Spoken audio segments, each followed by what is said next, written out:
Queridos, o tema da aula de hoje é a ira de Deus. É um tema que nos dias de hoje não é tão falado na maioria das igrejas. Sobretudo numa era em que as igrejas de parede preta, via de regra, se posicionam como igrejas muito sentimentais, que valorizam outros atributos de Deus. Como, por exemplo, o amor, compaixão, misericórdia. E falar desses atributos, tudo bem, nós também falamos, claro. Passamos boa parte do sermão hoje falando desses atributos de Deus, da sua misericórdia.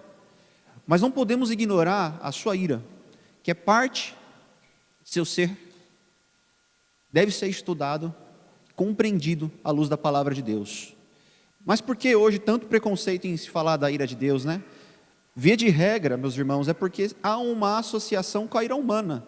Muitas pessoas veem essa palavra, esse termo ira, como algo pejorativo, porque fazem uma associação com a ira humana, que via de regra é uma ira pecaminosa, é uma ira passional, é uma ira motivada pelas razões erradas. Então, na aula de hoje, a nossa proposta é esclarecer justamente isso, é mostrar que a ira de Deus ela é diferente da ira humana, é uma ira santa, e mostrar inclusive que as Escrituras, ela não nos condena quando iramos, mas ela nos condena com as razões pelas quais nos iramos e com as ações que tomamos a partir dessa ira.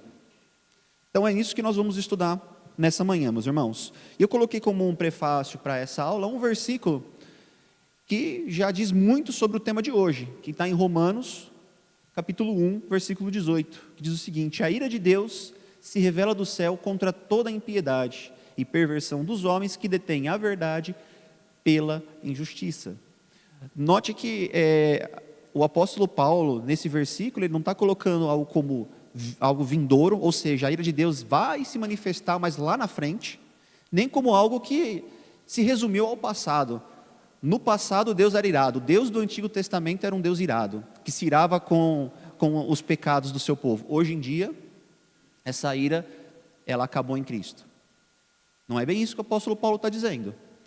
E existe inclusive uma dicotomia pecaminosa, que é fazer essa divisão, Deus do Antigo Testamento com Deus do Novo Testamento, como se o Deus do Antigo Testamento fosse um Deus irado, já o Deus do Novo Testamento é um Deus amoroso. E nós vamos ver também nesse estudo que isso não procede biblicamente, meus irmãos. Inclusive já conseguimos ver, né, em Romanos capítulo 1, versículo 18, isso bem claramente. Então, o que é muito importante, coloquei até uma citação do A.W. Pink no seu livro Atributos de Deus, que diz o seguinte: a ira de Deus não é uma imperfeição em seu caráter, como muita gente pode pensar, mas a perfeição de sua santidade em ação. Então é a santidade de Deus em ação, a manifestação de Deus, como nós vimos em Romanos, contra toda evidência de pecado. E é muito importante que a gente tenha em mente, meus irmãos, que a ira de Deus ela é parte essencial de seu caráter santo. Ou seja, a ira de Deus, ela existe hoje, existiu no passado e sempre existirá. Isso é muito importante a gente entender, não é algo que acaba com o tempo. A ira de Deus sempre existirá. Por quê? Porque uma vez que nós consideramos a ideia de um inferno, nós não podemos dissociar a ideia da ira de Deus. E veremos isso também com mais detalhes nesse estudo. Outro ponto que nós devemos considerar antes de aprofundarmos nesse estudo é que a ira de Deus não é oposta ao seu amor, mas ela é a expressão da justiça divina. Então, como eu mostrei para os irmãos, já falei para os irmãos, não existe essa ideia de um Deus amoroso, por exemplo, no Novo Testamento, quanto no Antigo Testamento era um Deus irado. As duas coisas andam juntos. O amor de Deus e a sua ira, elas não são antagônicas, elas não se opõem, não são contraditórias. E isso eu sei que é dificultoso para muitas pessoas. Por quê? Porque muita gente tem, primeiro, uma compreensão equivocada da ira de Deus, fazem essas associações da ira de Deus com a ira humana, e segundo, desconsideram que Deus ele é um ser infinito, e que a Bíblia, quando vai falar desse Deus infinito, ela usa termos humanos, mas mesmo assim não é o suficiente para esgotar a grandeza desse Deus. Então, por exemplo, quando a Bíblia fala de Deus subsistir em três, ser um único ser, a gente pensa que isso é uma contradição. Jesus Cristo, 100% homem, 100% Deus, a gente pensa, isso é uma contradição, como pode? São coisas antagônicas. Um Deus amoroso e um Deus que se ira, como pode? Então a mesma coisa, meus irmãos, nós precisamos entender que quando nós estamos falando de Deus, não podemos fazer uma associação direta com o ser humano, que é pecaminoso, cuja manifestação de sua ira, via de regra, também é pecaminosa. Sem a ira de Deus, a cruz perde todo o seu significado. Então é por isso que nós estamos também estudando o tema da aula de hoje. Olharmos para a cruz desconsiderando a ira de Deus é deixar o real significado do que aconteceu na cruz. E quando nós olhamos, por exemplo, para Romanos, que diz que o salário do pecado é a morte, nós entendemos parcialmente o que eu quero dizer aqui. Porque afinal, o ser humano pecou. E a morte viria como consequência, mas eu não estou falando da morte física apenas, eu estou falando da morte espiritual, que é justamente o derramar da ira de Deus, viria sobre todos nós. Cristo assume o lugar, Ele recebe esse salário, que é justamente a ira de Deus, em nosso lugar. Então se a gente desconsidera a ira de Deus, de seu ser, a gente perde muito do significado da cruz. Por fim, estudar a ira de Deus, meus irmãos, é entrar em um terreno solene, como nós estamos todas as aulas, com cuidado, sem extrapolar aquilo que as Escrituras dizem, sem inventar coisas, sem criar um Deus como aquele Deus dos antigos, as pessoas da mitologia que tinham um Deus irado, que a todo momento precisava de um sacrifício para não destruir o seu povo, todo mundo está virado, um Zeus. Não é essa a ideia, meus irmãos, da gente extrapolar as Escrituras, mas de ter uma clara compreensão do que a Bíblia fala sobre a sua ira. É um terreno solene, necessário e transformador, porque uma vez que nós tivermos uma compreensão mais clara do que é a ira de Deus, isso nos levará a dar mais glória a Deus. Pois bem, então meus irmãos, minha proposta, que a gente então dê uma rápida olhada de como que o mundo enxerga a ira de Deus, de como via de regra as pessoas, de forma equivocada, até mesmo as outras religiões, veem a ira de Deus. E eu separei aqui para os irmãos algumas citações de filósofos, psicólogos, de teólogos que representam outras religiões, inclusive religiões que se dizem cristãs. Como eles enxergam a ira de Deus? Porque como eu falei, meus irmãos, esse atributo da ira de Deus, ele já é falado e falado de forma equivocada desde as religiões passadas, de religiões indígenas, de religiões mitológicas. Já se falava da ira de Deus, mas de forma equivocada. Hoje em dia é a mesma coisa. Hoje em dia é a mesma coisa. Então a primeira é de um filósofo famoso, século XIX, Bertrand Russell, que diz o seguinte: a ideia de um Deus que pune é uma herança bárbara das eras supersticiosas. Para os filósofos, a ideia de um Deus que pune é a ideia de um Deus controlador. É a ideia de uma religião que cria um Deus para, por meio do medo, ter controle das pessoas. Muita gente enxerga isso. Então, por exemplo, quando um pastor sobe no púlpito e fala sobre inferno, o que os filósofos do nosso tempo dizem sobre isso? Esse pastor está querendo assustar as pessoas para continuar mantendo as pessoas frequentes à igreja. Então, para muita gente, eu digo para muita gente que não tem uma religião, que se diz ateu, que se diz agnóstico, quando um pastor, quando um crente vai evangelizar e fala sobre a ira de Deus, fala sobre o inferno, é interpretado como uma forma de manipulação. Então note, temos aqui a primeira deturpação, que é a deturpação vinda de pessoas que se dizem sem religião. Essa é a visão que muita gente tem.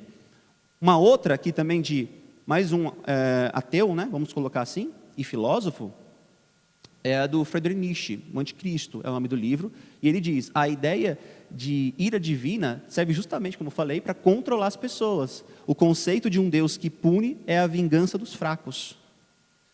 Então, reforçando o que eu acabei de dizer, para esses filósofos, a ideia de um Deus que pune é controle social, é controle dos fiéis.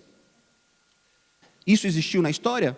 Não estamos falando que não existe pastores que usam dessa prerrogativa para ter controle. Até porque nós vamos ver que tem pastores que realmente deturpam isso, que têm uma ideia equivocada da ira de Deus. Pois bem, mais uma citação. O Deus do Antigo Testamento é talvez o personagem mais desagradável da ficção. Então nós temos aqui essa divisão de Antigo para Novo Testamento acerca do ser de Deus, sendo visualizada do ponto de vista também de um ateu. Ou seja, quando um crente assume isso, de alguma forma, isso é coisa do Deus do Antigo Testamento. Não, isso é coisa do Antigo Testamento. Homossexualidade é uma coisa que no Antigo Testamento Deus reprovava. Deus é amor. Você não vê no Novo Testamento, você vê Jesus Cristo veio justamente para mostrar o amor de Deus. Então não tem isso no Novo Testamento. É um pensamento que você vai ter compatibilidade com ateus. Quando um crente assume isso, Deus se irava, era no Antigo Testamento, que Deus reprovava certas práticas no Antigo Testamento apenas, a gente tem que tomar cuidado. Porque nós estamos comprando um discurso que é divulgado inclusive por ateus, uma dicotomia acerca do ser de Deus. E no campo das religiões, de outros religiosos, nós temos inclusive do Allan Kardec, o espírita, um dos mais famosos, que também tem muitos livros falando sobre Jesus Cristo. O espiritismo, eu tenho parente espírita, inclusive meus parentes espíritas tentaram, entre aspas, me evangelizar para o espiritismo, me dando livros. Eu li por curiosidade, li para poder entender um pouquinho mais. E é interessante o quanto eles mencionam a Bíblia. Eles selecionam versículos bíblicos, obviamente. A Bíblia ela é citada só para corroborar os pressupostos de Allan Kardec. E eles falam acerca de Jesus Cristo, então eles têm uma consideração por Jesus Cristo, eles vão citar textos bíblicos, mas, meus irmãos, de forma muito maliciosa. Olha só, por exemplo, a visão de Allan Kardec. Deus não age por ira. A ira é própria dos homens, não de Deus. Então note que ele já desconsiderou, com certeza não tem lá nos seus escritos, Romanos 1,18, que foi o prefácio dessa aula. Como vocês podem perceber, dos textos que Allan Kardec selecionou para colocar no seu livro, ele deixa aqueles que falam sobre a ira de Deus, e são muitos, nós vamos ver nesse estudo que são muitos. Então perceba que, para grande parte das religiões, a ira de Deus é algo desagradável de se mencionar, de se falar. Afinal, quantas pessoas vão querer serem confrontadas acerca de seus pecados, sabendo de que tem um Deus que possivelmente está irado com elas? Isso é algo que para a maioria das pessoas soa de forma desagradável. É muito mais agradável você ir para a igreja e o pastor dizer que tudo vai dar certo na sua vida, que Deus te ama do jeito que você é e que Ele te aceita do jeito que você é. E ter um discurso coach é muito mais agradável para a maioria dos ouvidos. Kenneth Copeland, li bastante livro dele na época que eu era neopentecostal. Deus não traz juízo nem destruição, e isso é obra do diabo. Então, grande maioria do neopentecostalismo vai afirmar que doença, por hipótese alguma, pode ser interpretada como um castigo de Deus. Tragédia, por hipótese alguma, pode ser interpretada como castigo de Deus. Absolutamente as coisas ruins são do diabo. É o diabo quem faz, é o diabo quem opera. Deus, ele é um Deus que abençoa. Deus é um Deus que perdoa. Deus é um Deus de amor. Então a gente não pode fazer essa associação de Deus com destruição, de Deus com punições. Inclusive, eu lembro que uma das primeiras coisas que me deixou com pulga atrás da orelha foi quando me falaram: Deus não é um Deus que castiga. E claro que na mente dos irmãos, quando eu digo isso, já vem vários textos na Bíblia. Vários textos bíblicos de Deus enquanto um pai castigando seus filhos. Mas talvez, quando vocês ouviram aqui de mim a palavra destruição, Deus não é um Deus que destrói, vocês tenham lembrado de Sodoma e Gomorra. Vocês tenham lembrado de textos bíblicos em que Deus manifesta a sua ira contra povos inteiros, inclusive, de forma destrutiva. E isso ocorre, inclusive, a própria Bíblia no Novo Testamento dá exemplo disso. Ananias e Safira, a Bíblia não vai falar sobre punições vindo por meio do diabo, sendo o diabo ali o agente de correção, de destruição. A Bíblia fala sobre um Deus que se ira, como um Deus que reprova aquela ação e exerce o castigo. Então a visão neopentecostal, ela é uma visão que também deturpa. Mas eu não digo só a visão neopentecostal. Eu estou falando neopentecostal, mas, meus irmãos, muitos que não se consideram neopentecostais, mas que se consideram cristãos, vão compactuar com uma ideia parecida com essa, com uma ideia de que coisas ruins são sempre coisas vindas pelo diabo. Então, doenças, provavelmente eu estou fazendo alguma coisa que deu espaço para o diabo entrar na minha vida. Uma outra citação também, meus irmãos, de John Shelby, diz o seguinte: um Deus de ira e julgamento é uma ideia primitiva que deve ser abandonada. Bem parecido com o que eu acabei de falar para os irmãos. Quando nós olhamos para as religiões primitivas, muitas dessas religiões elas faziam a figura de um Deus irado. Um Deus que estava constantemente irado. Um Deus que se definia, vamos dizer assim, como um Deus irado. E para esses teólogos, quando nós estamos pregando sobre a ira de Deus, nós estamos nos associando a essas religiões antigas. Estamos colocando no cristianismo características de religiões antigas como religiões primitivas. O que aconteceu? Ok. Por fim, o que a teologia da libertação fala, meus irmãos? Por fim, o conceito da ira divina pertence a um estágio legalista da religião que é superada na mensagem do amor. E, irmãos, a teologia liberal, talvez hoje ela não esteja tão em alta como já foi um dia, mas ela ainda existe. Muitos pastores ainda defendem a teologia liberal, os seus pressupostos. O que a teologia liberal faz? Ela basicamente relativiza a Bíblia. Ela não coloca a Bíblia como a verdade absoluta. Ela não coloca a Bíblia como a palavra de Deus, mas a Bíblia é um livro que contém a palavra de Deus. Então, tem ali elementos divinos, mas tem muitos elementos que são, por exemplo, preconceitos do apóstolo Paulo, preconceito dos apóstolos. E eles falam, inclusive, Jesus escreveu, quem escreveu foram os apóstolos, foram seus discípulos. Então eles passam a relativizar e a colocar como muitos erros de escrita, equívocos históricos, argumentam que houve manipulação da Bíblia e por aí afora vai. Então há uma relativização. E eles vão relativizar de acordo com sua cosmovisão, de acordo com as suas crenças. Então basicamente funciona assim: isso não me agrada, logo isso contém algum erro na Bíblia. Então, por exemplo, se o versículo de Romanos 1,18, que fala sobre a ira de Deus, é um versículo pesado, é um versículo que incomoda o meu ego, que me machuca de alguma forma, eu prefiro dizer que o apóstolo Paulo, que foi quem escreveu, ele escreveu isso num dia ruim.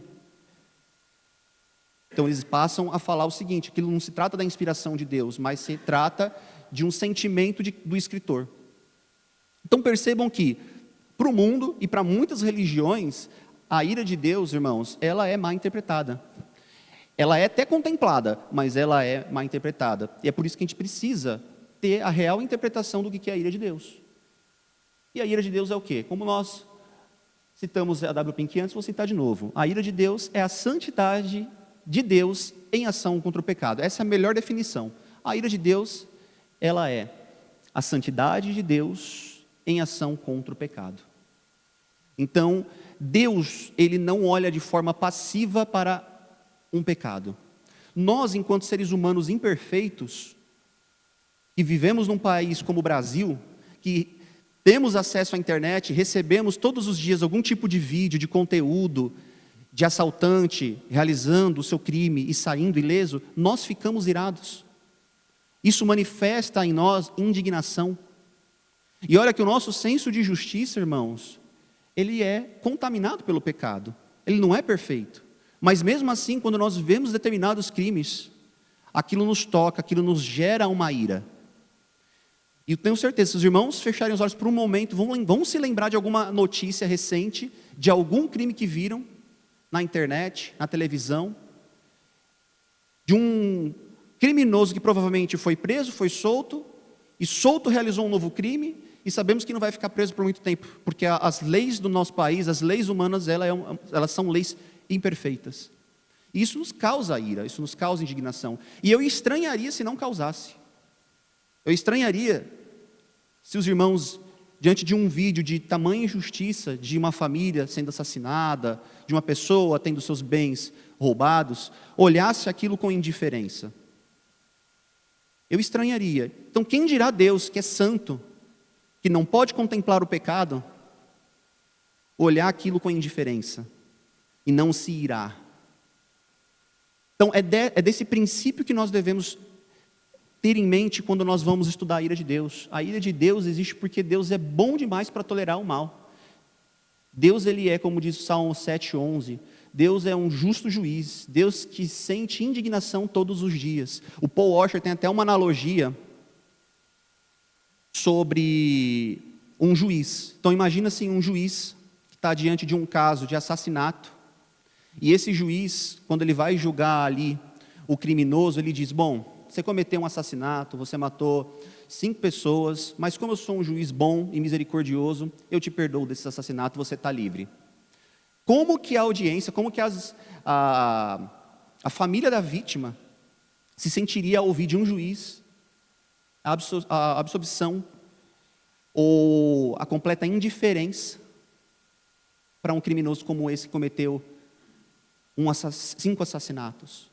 Meus irmãos, vocês talvez estejam pensando, mas Deus não perdoa os nossos pecados são perdoados em Cristo. A sentença dos nossos pecados, ela ocorreu. O justo juiz não deixou de aplicar a pena, ele simplesmente aplicou a pena em Cristo. E é por isso que nós somos perdoados. Que a justiça de Deus deve ser satisfeita, mas isso não significa que o pecado não desperte a ira de Deus. Se Deus não se irasse contra o pecado, então ele seria cúmplice da injustiça. Não dá para imaginar um Deus indiferente. Olha o que diz Naum, do capítulo 1, do 2 ao 3. O Senhor é um Deus zeloso e vingador, tardio em irar-se, mas grande em poder. E em Romanos 1,18, como mostrei lá no começo, a ira de Deus se revela do céu contra toda impiedade. Então perceba, a ira de Deus, ela é constante, ela está hoje nesse planeta. E isso é algo que as pessoas às vezes desconsideram. Nós vivemos em um mundo em que existe a ira de Deus e o amor de Deus. Aqui, nessa terra, nós podemos ver elementos de sua ira e podemos ver muitos elementos de seu amor. Mas haverá um momento em que os ímpios experimentarão apenas da ira de Deus. Já os justos não estarão mais debaixo de nenhum grau da ira de Deus. Mas nesse mundo em que nós vivemos, nós vemos essa tensão da ira e do amor de Deus. Inclusive, os ímpios que estão debaixo da ira de Deus, eles experimentam do amor de Deus também.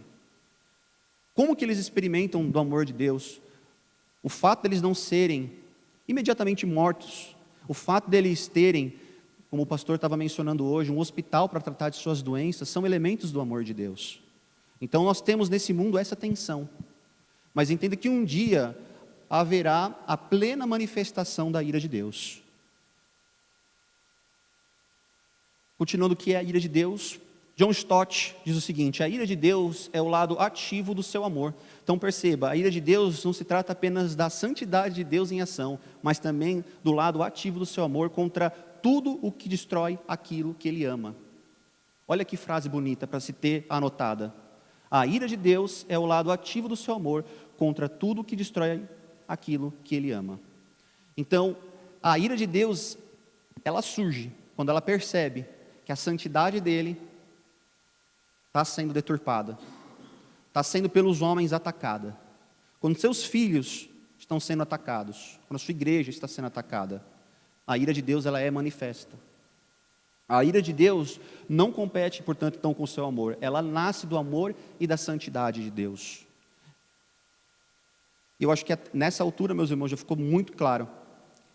Quando nós pregamos um Deus irado, nós não estamos falando que o amor de Deus é mais fraco, que o amor de Deus se enfraqueceu, ou que o amor de Deus, ele se manifesta pontualmente.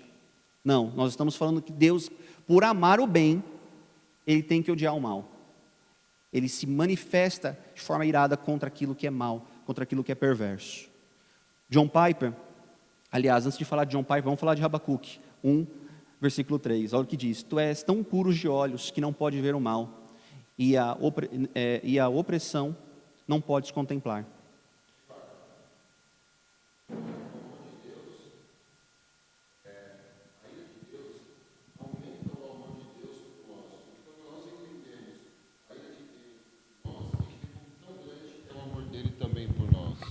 Perfeito. Exatamente. O fato dele... Olha que interessante o que o presbítero acabou de falar.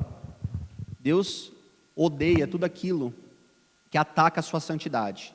E nós atacamos a santidade de Deus. Nós éramos perdidos, mas o Senhor demonstrou tamanho amor a nós, ao ponto dessa ira ser apaziguada sobre nós. Mas por que essa ira foi apaziguada? Porque ela foi em Cristo manifesta. É isso que a gente não pode se esquecer. A gente tem que sempre olhar para a cruz e ver que se hoje existe perdão, é porque essa ira, ela foi despejada em Cristo. E do contrário, ela seria despejada em nós. Porque o nosso pecado, ele não poderia ser simplesmente perdoado. O nosso pecado, ele não é simplesmente perdoado. A conta, ela é paga em Cristo, e com a conta paga e quitada em Cristo, é que vem o perdão. A irmã levantou a mão, ali, por gentileza, se puder levar o microfone.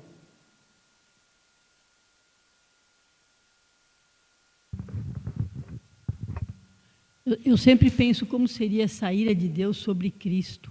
Você comentou agora que a ira está ligada à ação. Foi assim? Irmã, consegue repetir? Eu não consegui ouvir. Eu sempre fico pensando como teria sido a ira de Deus sobre Cristo. E você comentou agora que a ira de Deus está sempre ligada à ação. É sempre ligada à ação? Foi assim? A ira de Deus, é interessante, eu separei um versículo sobre isso, que Cristo na cruz, ele diz: Deus meu, por que me desamparaste? Nós temos ali o desamparo do amor de Deus sobre Cristo naquele momento.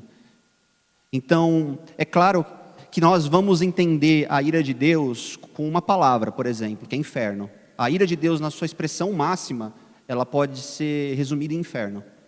Como é o inferno em detalhes, eu não sei. Mas o que eu sei é que a ira de Deus, ela é resumida nisso. E Cristo experimentou esse inferno, ele experimentou essa ira. E ele vence na cruz. Agora, como a gente vê, por exemplo, no nosso mundo, as manifestações da ira de Deus. Um exemplo disso é o nosso Deus, muitas das vezes colocando governantes, ditadores, em cargos de poderes, castigando um povo com seus governantes.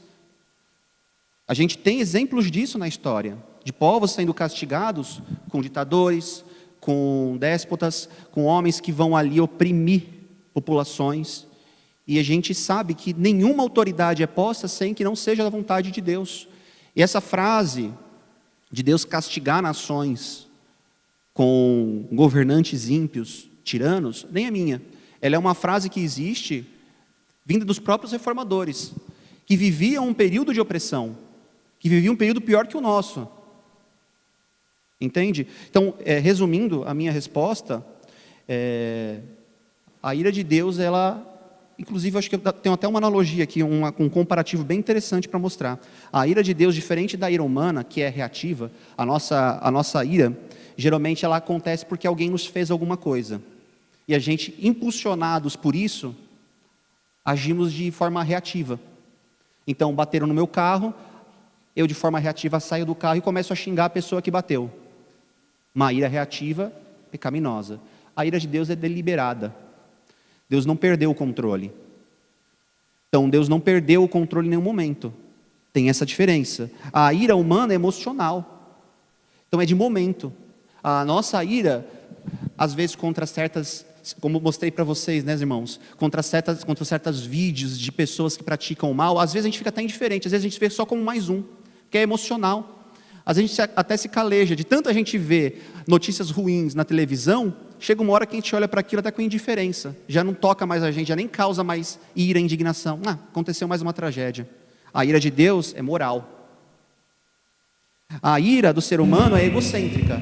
A gente se ira porque o nosso ego foi talvez ferido, os nossos bens foram feridos. A ira de Deus é teocêntrica.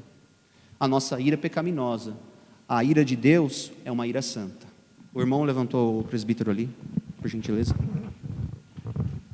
Aí talvez, como seja, né, em debates é sempre bom definir termos, né? Talvez o que acontece muitas vezes é que nós confundimos ira com raiva, né? Boa. E talvez seja aí a diferença, né? Nós, seres humanos, tendemos a ter raiva, que é uma reação emocional e tem a ver com a nossa pessoa, né? A ira de Deus é, como você havia mencionado, e nós vemos em vários textos, é um elemento moral de justiça, né? E tem a ver, inclusive, como foi mencionado nos seus textos, com o amor de Deus, né? A ira e o amor de Deus não se separam. E a colocação que tem é que, e aí para reafirmar, sem dúvida o que Jesus Cristo experimentou foi o abandono do amor de Deus sobre si, né? Devido à carga que ele recebeu do nosso pecado. Ou seja, ali a condição de Jesus Cristo não foi só uma experiência, mas foi o peso do pecado, da ira de Deus sobre todo o pecado que cada um dos escolhidos, já digamos, na perfeição divina das suas absoluto conhecimento de tudo e soberania, todo o pecado da rebelião contra Deus, ou seja, aquele pecado que cada um dos indivíduos vai dedicar a eternidade pagando no inferno, Jesus Cristo recebeu de cada um dos salvos na cruz, né? Então foi um peso e um sofrimento assim, monstruoso de grande, mas eu creio que está no contexto do que você tem comentado. Obrigado, presbítero. E é justamente o tema desse slide, a ira de Deus na cruz. Como disse João Calvino, para interpor-se entre nós e a ira de Deus e satisfazer o justo juízo de Deus, Cristo se apresentou como fiador, tomando sobre si a penalidade que nos era devida. Por isso, irmãos, a cruz não é apenas exemplo de amor, ela também é um ato de juízo. Nós falamos, até mesmo com a analogia do juiz, o juiz não somente falou, está perdoado, farei vistas grossas para os seus pecados. Não foi isso. A ira foi satisfeita, a justiça foi satisfeita. Teve ali a manifestação da justiça. É por isso que aqueles que não creem vão experimentar aquilo que Cristo experimentou, a ira de Deus. Jesus não sofreu apenas dor física.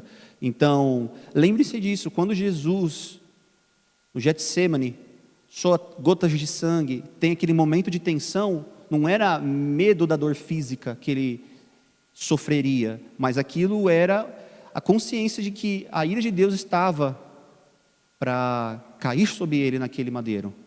Então há ali um peso jurídico e espiritual da ira divina, e nós não podemos descontemplar isso. Como disse Mateus, e perto da hora nona exclamou Jesus em alta voz dizendo, Eli, Eli, lama sabachthani, isto é, Deus meu, por que me desamparaste? Deus não relaxou sua justiça para perdoar, Ele a satisfez, meus irmãos. Por fim, em Gálatas, Cristo nos resgatou da maldição da lei, fazendo-se maldição por nós, porque está escrito, maldito todo aquele que for pendurado no madeiro. O irmão levantou a mão? Só um comentário. Cristo, desde a eternidade, junto ao Pai, e nesse momento ele é separado do Pai. Imagino, a gente não consegue nem imaginar tamanha a dor e a experiência provavelmente única ali para Cristo, né? De se separar do Pai que está com Ele eternamente na Trindade. E, irmãos, é isso que a Bíblia chama de inferno. É justamente, a gente pensa às vezes que o inferno, eu não sei nem se, aí ó, é justamente o slide, a gente pensa muitas vezes que o inferno é o reino do diabo, que tem um líder, o irmão levantou a mão também? Tem um líder que é o diabo, e ele é que dita as regras do inferno, que ali é um lugar até prazeroso para o diabo, mas a Bíblia mostra o inferno como um local de punição para o diabo e seus anjos, e também para os ímpios.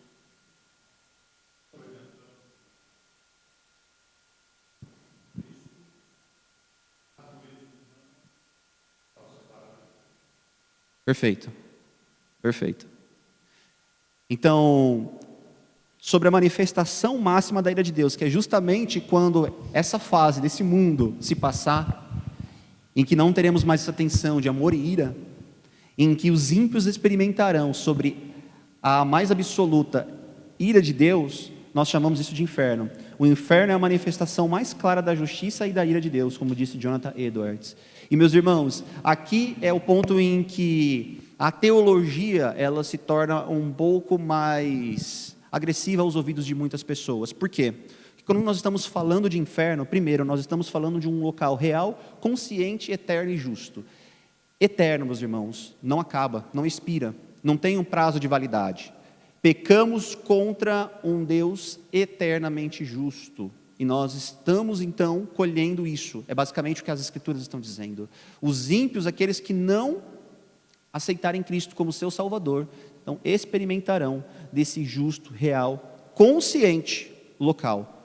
Não é um sono que a pessoa simplesmente apaga.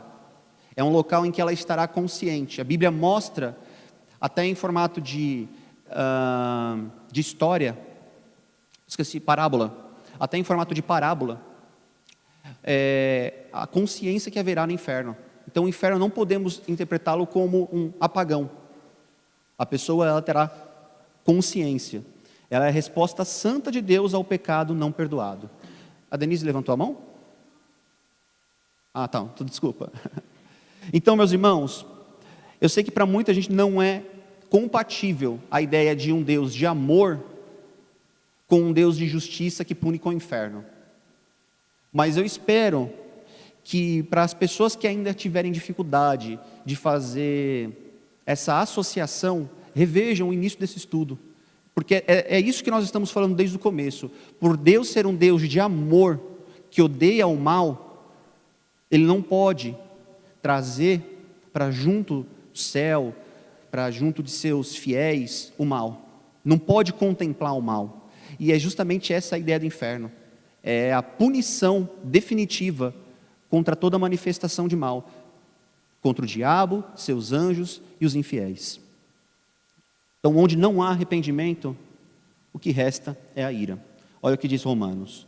Mas segundo a tua dureza e coração impenitente, entesouras ira para ti no dia da ira e da revelação do juízo de Deus, o qual recompensará cada um segundo as suas obras.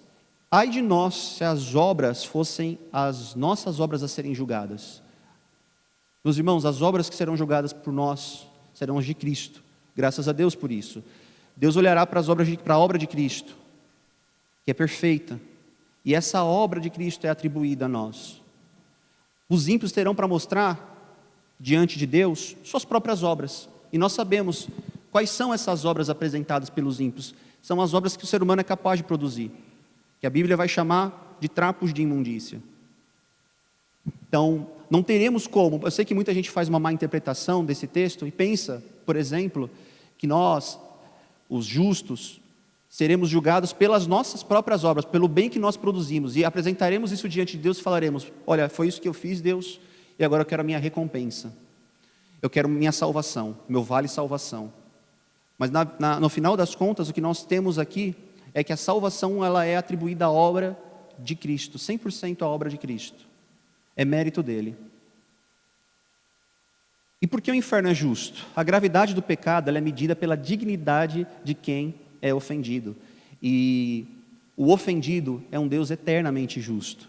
O pecado é contra um Deus infinito. E é por isso que a punição será proporcional. Será uma punição proporcional a quem ofendeu um Deus infinito. Ou seja, um castigo infinito. Deus não envia pessoas ao inferno à força. Ele simplesmente ratifica, confirma a decisão dessas pessoas.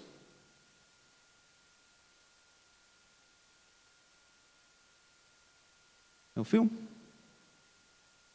eu ver. Vamos ver se melhora. Tudo bem? Então Deus ele não envia pessoas ao inferno à força. Ele simplesmente ratifica. O curso natural do ser humano é o inferno. Nós nascemos em pecado. Nossas ações, elas são guiadas para o mal. Se não fosse pela interferência divina, se não fosse pela interferência de Deus, o nosso destino seria o inferno. Agora, um detalhe muito importante a se considerar sobre o inferno. Meus irmãos, Para imaginar mais ou menos como seria esse inferno, é só pensarmos o seguinte: o que de bom há nesse planeta? E o que de ruim há nesse planeta? Pensa que o que há de ruim nesse planeta é potencializado no inferno. E o que há de bom nesse planeta simplesmente desaparece. Então, por exemplo, quando nós pensamos até mesmo entre os ímpios, pensa numa organização criminosa, até mesmo numa organização criminosa, o que tem lá? Você tem companhia. Você tem relacionamento entre as pessoas, você tem algum vínculo de confiança entre os criminosos, você tem a diversão entre eles, você tem muitos sentimentos que são sentimentos bons, geram prazer ao ser humano. E esses prazeres simplesmente não existirão no inferno. Então a gente não pode imaginar o inferno, como muitas pessoas falam, até em letras de rock and roll, como um lugar festivo, um lugar onde você vai estar na companhia dos legais. E você vai se divertir com os legais. Em que você vai ter as drogas. Porque até mesmo as sensações que as drogas proporcionam, são sensações boas naquele momento que você está sobre o ápice das drogas, isso não existirá no inferno. Muitas das drogas são remédios. São remédios que as pessoas usam para fins recreativos para ter aquela sensação do colateral, de alívio, muitas das vezes da alívio da depressão, da dor. E esse alívio a Bíblia não fala, ela não menciona que há no inferno. Então, a gente tem que tirar essa fantasia que Hollywood cria sobre o inferno, de um lugar bom. E o melhor exercício para a gente começar, como um ponto de partida, é pensar exatamente como sugeri. Pensa nesse planeta, do que há de bom. Porque os elementos que há de bom, desde companhia, amizade, até mesmo sentimentos internos, como compaixão, isso vem de Deus, irmãos. Quando a gente olha para a gente e a gente percebe que há empatia pelo próximo, que a gente percebe que há um grau de justiça até mesmo naqueles que não seguem a Deus, isso é graça, a graça comum de Deus, que conserva no ser humano virtudes. Porque do contrário, meus irmãos, existe até uma frase que é: todo mundo teria o potencial de ser um Hitler se não fosse por Deus. Todo mundo teria o potencial da maldade máxima se não fosse pela graça de Deus. De olharmos de forma totalmente indiferente para a morte de crianças, para a morte dos nossos semelhantes. Mas graças a Deus que conserva em nós essas virtudes. Aquele que crê no Filho tem a vida eterna. E aqui é o versículo é o versículo matador sobre a ira de Deus. Pois diz: aquele que crê no Filho tem a vida eterna. Mas aquele que não crê no Filho não verá vida, mas a ira de Deus sobre ele permanece. Ou seja, a permanência da ira é algo natural a todo ser humano. O experimentar do pleno amor de Deus é algo aos seus filhos, aqueles que creem. Eles saem desse estado de inimigos de Deus, esse é o termo, essa é a expressão bíblica. Eles saem do status de inimigos de Deus para o status de filhos de Deus. Opa.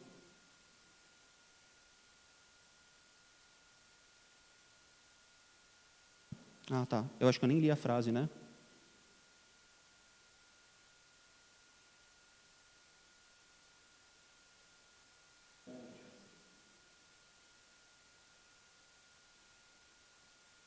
Ah, um detalhe interessante.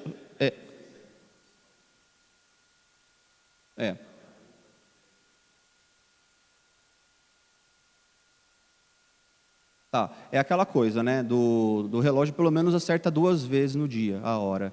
No caso dele, esse ponto ele está certo. Não é uma imposição. A gente não escolhe e não tem mérito disso, de escolher a salvação. A gente recebe a salvação. Mas é fato que o ser humano ele escolhe o inferno. Ele escolhe ser um pecador. E essa é uma escolha natural do ser humano. A gente escolher diferente, ela é antinatural, ela é graça de Deus. O natural do ser humano é, como eu estava falando, é escolher pelo pecado, é ser inimigo de Deus. Quando a graça de Deus, ela nos alcança, é a partir daí que a nossa escolha muda. É a partir daí que a gente, entre aspas, passa a escolher a Deus, como nosso Senhor e Salvador. É por isso que a gente usa até a expressão, aceitei a Cristo. Mas na verdade, Ele nos aceitou. Eu também tenho uma dúvida, ela vai em direção ao que o irmão Ítalo comunicou. A minha dúvida, ela se pressupõe exatamente também nessa frase. ele ratifica as escolhas dela, essa parte final. No capítulo 3 da Confissão de Fé de Westminster, dos eternos decretos de Deus, no artigo 3º está escrito assim: pelo decreto de Deus e para a manifestação de sua glória, alguns homens e alguns anjos são predestinados para a vida eterna, enquanto outros são pré-ordenados para a morte eterna. E aí eu fiquei com a sensação de como a gente conseguiria conciliar exatamente essa ideia com esse pressuposto.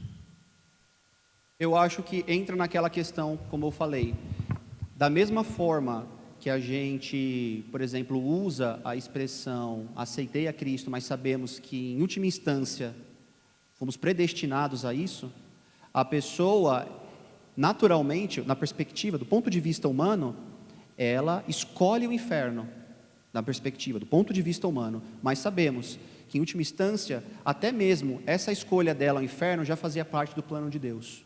Então eu acho que realmente, quando a gente coloca essa tensão teológica, que é uma tensão teológica milenar, tá, meus irmãos? Da responsabilidade humana com a soberania de Deus, a gente cria um problemão em explicar essa frase. Porque nós estamos falando exatamente de todas as escolhas dos seres humanos. Todas as escolhas dos seres humanos, inclusive a escolha de Adão e Eva em terem pecado, elas não pegaram Deus de surpresa. Mas também não podemos falar que Deus é o autor do mal. Então temos várias tensões teológicas que são, para a nossa mente finita, complicadas de serem explicadas. Então a gente simplesmente, eu paro por aqui, eu não vou tentar me aprofundar mais nisso, porque aí eu acho que eu poderia cometer uma heresia.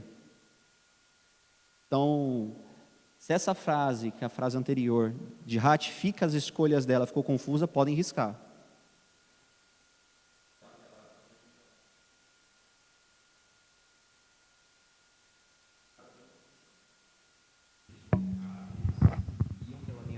Pelagianismo, que o homem não pode se salvar por si só. Mas quando você lê ali, ele ratifica a escolha das pessoas, dá a entender que dá uma abertura para o livre-arbítrio e aí a pessoa pode escolher se eu vou para o céu ou vou para o inferno.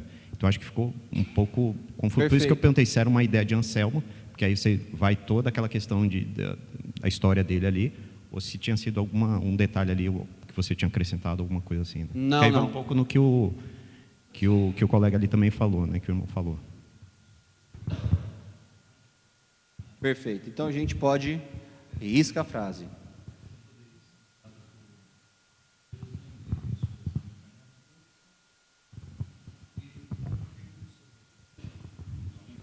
Perfeito, então. Então tá aí, ó, retificado. Foi retificado. Beleza?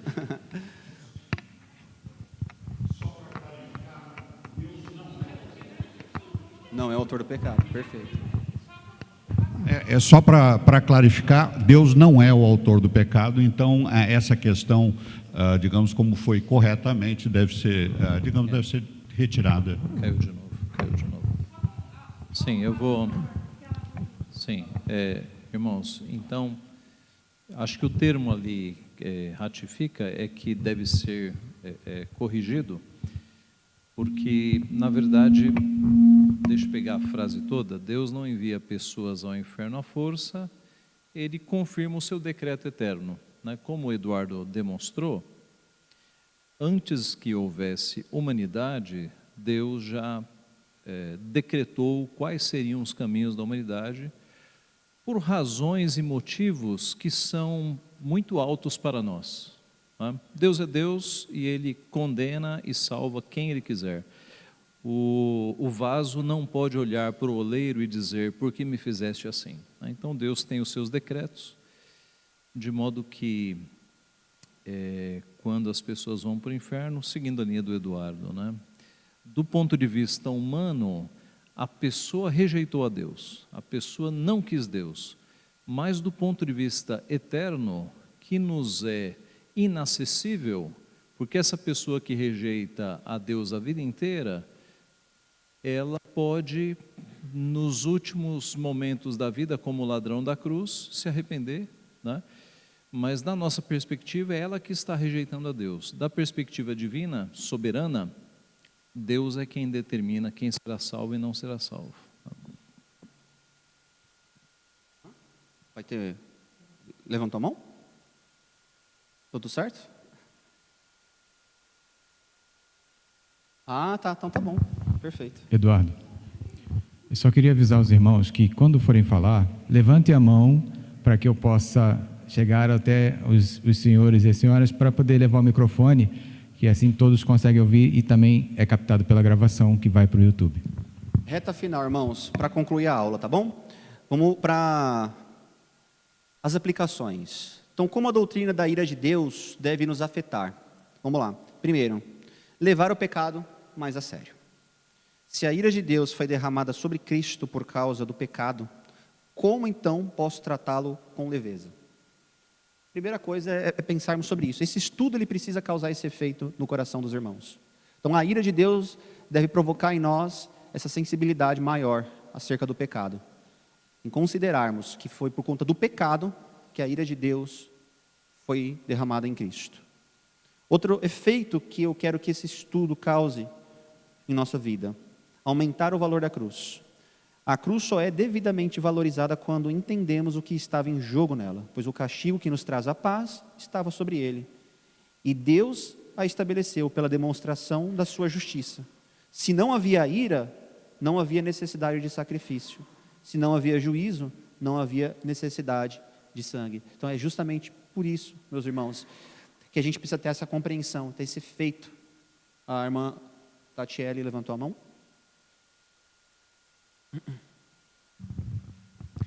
Eu queria ter falado antes, quando foi abordado sobre a questão da cruz, né, de Jesus Cristo em relação à ira, só que eu fiquei, confesso, muito emocionada.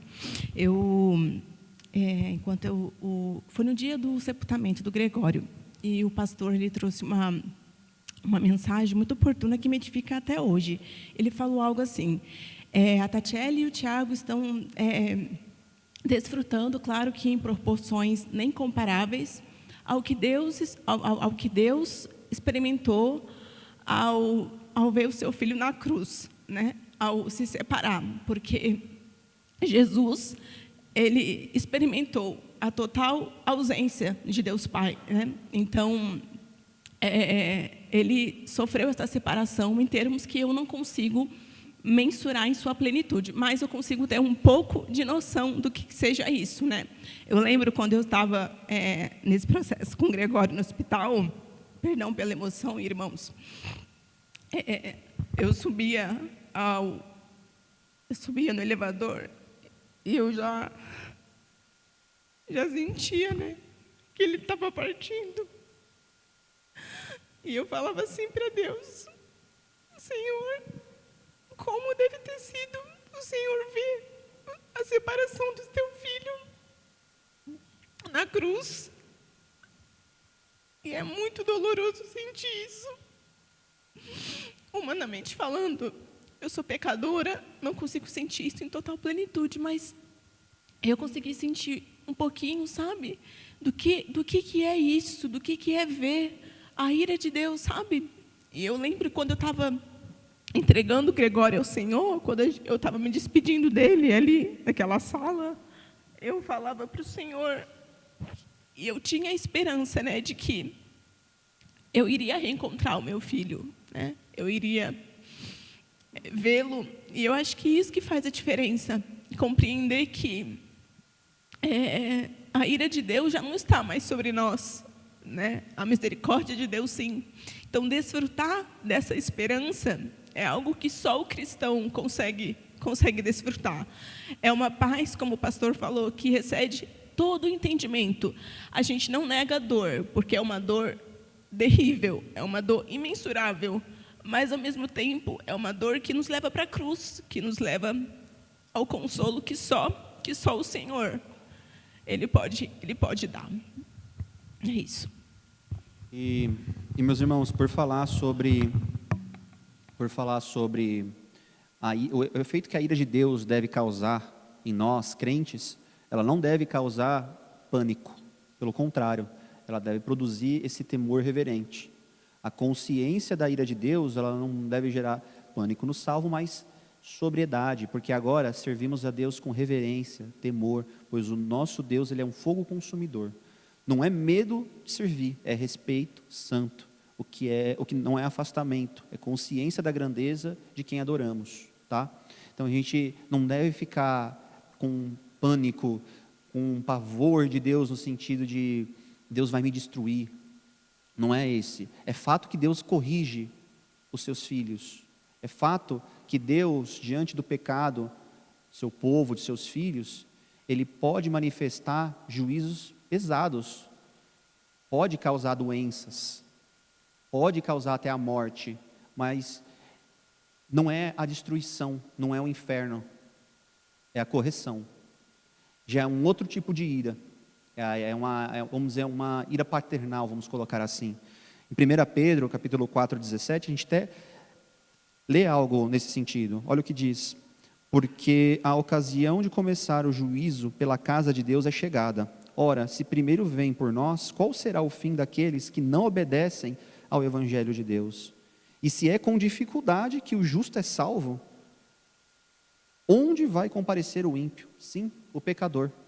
Então note que até mesmo para o salvo, que é tentado por muitos pecados, pode acontecer dele ter um período de pecaminosidade em sua vida e experimentar os castigos de Deus.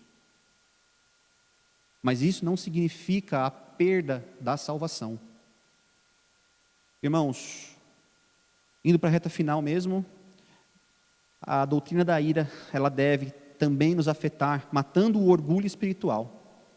Quando entendemos que éramos, por natureza, filhos da ira, e mesmo assim fomos alcançados por misericórdia, todo orgulho espiritual ele deve cair por terra. Diante disso, a pergunta de Paulo ecoa: que tens tu que não tenhas recebido? Se nós temos hoje fé, não podemos nos orgulhar da fé que temos, porque ela vem de Deus. Se temos nós hoje misericórdia pelo nosso próximo, interesse pelas coisas de Deus, também não podemos nos orgulhar disso, porque isso também vem de Deus. Então deve nos matar o orgulho, deve gerar gratidão profunda. A gratidão se aprofunda quando lembramos que Cristo é aquele que nos livra da ira vindoura, e que Deus nos tirou do império das trevas. Não é apenas gratidão por bênçãos, é gratidão também pelo livramento eterno. E também deve despertar zelo pela santidade, irmãos. A santidade deixa de ser tentativa de merecer e passa a ser resposta de honra, porque fomos chamados: sede santos, porque eu sou santo. A mesma graça que nos livrou da ira, agora nos ensina a renunciar à impiedade. E aqui eu termino o estudo, irmãos. Que esse estudo possa levar os irmãos a exatamente isso, a ter mais reverência, a ter um olhar mais sensível ao pecado, a entender que foi por conta do pecado que Cristo sofreu, a entender mais até mesmo do amor de Deus, que o amor de Deus é um amor puro e santo, e ativo, que se manifesta contra toda impiedade. Eu vou pedir para o reverendo Ageu terminar essa aula com uma oração. Pai Santo, nós te somos muito gratos por estes minutos em que nós pudemos meditar neste atributo do Senhor, a tua ira santa. Nós te louvamos, Pai, porque por tua graça e misericórdia, a tua ira foi aplicada em Cristo Jesus e nós fomos então salvos desta ira. Nós te louvamos porque em Cristo é que agora nós podemos ficar seguros e descansados, e pedimos que nos ajude a levar as boas novas do Evangelho a todos aqueles que ainda estão embaixo da ira do Senhor, aqueles eleitos que só o Senhor conhece, mas nos ajuda, Pai, a espalhar o Teu Evangelho, de modo que no tempo apropriado e determinado pelo Senhor, aqueles que já foram determinados por Ti sejam alcançados e saiam também desta condição de estar embaixo da ira e se refugiarem na cruz de Cristo. Nós te louvamos porque Tu és um Deus que nos disciplina para aproveitamento, para santificação. Te louvamos por isso, Pai, e pedimos que nos abençoe de modo que este estudo gere em nós um desejo de Te servir cada vez mais, de nos santificarmos, de livrarmos as nossas vidas dos pecados, para que assim, ó Pai, nós te agrademos cada vez mais. Fica, portanto, conosco neste dia que é teu, é o que nós pedimos e agradecemos em nome de Jesus. Amém.